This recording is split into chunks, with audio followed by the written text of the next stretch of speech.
तोरे रसगुल्ला से सही दिखेगा। होठ तोरे रसगुल्ला से सही दिखेगा। जौने देखे तौने बोला तोला हवस गजब के माल। जौने देखे तौने बोला तोला हवस गजब के माल। होठ तोरे रसगुल्ला से सही दिखेगा। होठ तोरे रसगुल्ला से सही दिखेगा। जौने देखे तौने बोला तोला हवस गजब के माल। जौने देखे तौने बोला तोला हवस गजब के माल।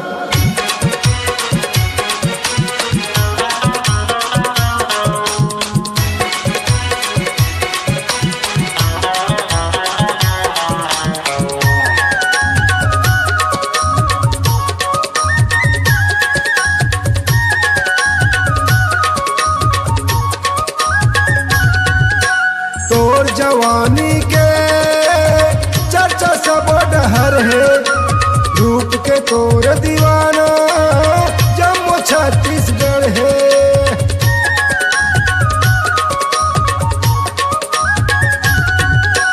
तोर जवानी के चर्चा सब डहर है। रूप के तोर दीवाना जम्मू छत्तीसगढ़ है। देते तोर मोबाइल नंबर करते तोला काल।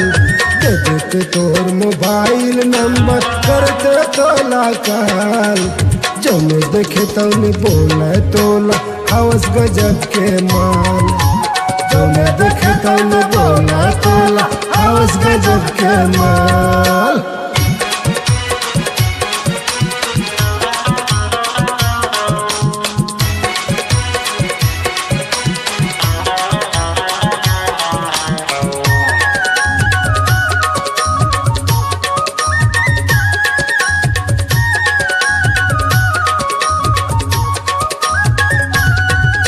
नैना तोर नसीली चाल हवा मतवाली। कौन किस्मत वाला के बनवे का घर वाली।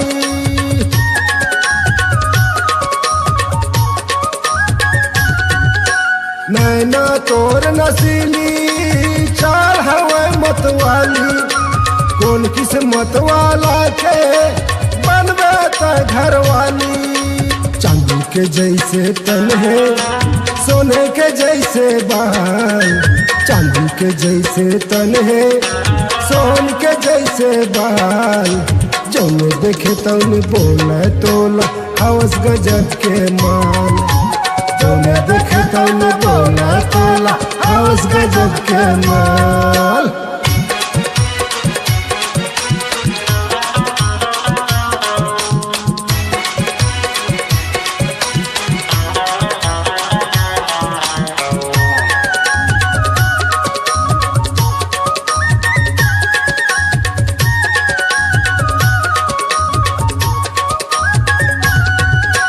देख के तोला वो मन मोर मोहागे। गाँव के जम्मो छोकरा छोकरा मन बौरागे।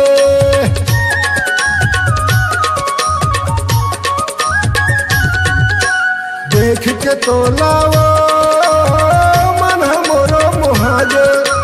गाँव के जम्मो छोकरा छोकरा मन बौरागे।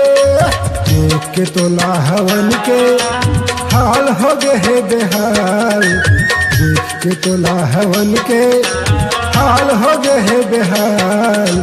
जौने देखे तौने बोला तोला हवस गजब के माल। जौने देखे तौने बोला तोला हवस गजब के माल। होठ तोरे रसगुल्ला से सही दिखेगा। होठ तोरे रसगुल्ला से सही दिखेगा। जौने देखे तौने बोला तोला हवस गजब के माल।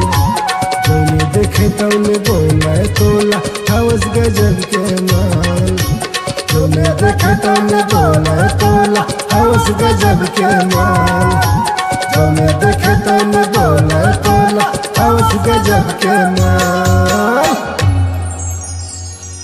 कार्यक्रम हेतु संपर्क करे छत्तीसगढ़ी लोक सांस्कृतिक संस्था गजामुंग, ग्राम जेवड़न कला, जिला कबीरधाम, छत्तीसगढ़ की प्रस्तुति। गायक एवं संचालक हवन साहू। Mobile number 8349282946 9993951791।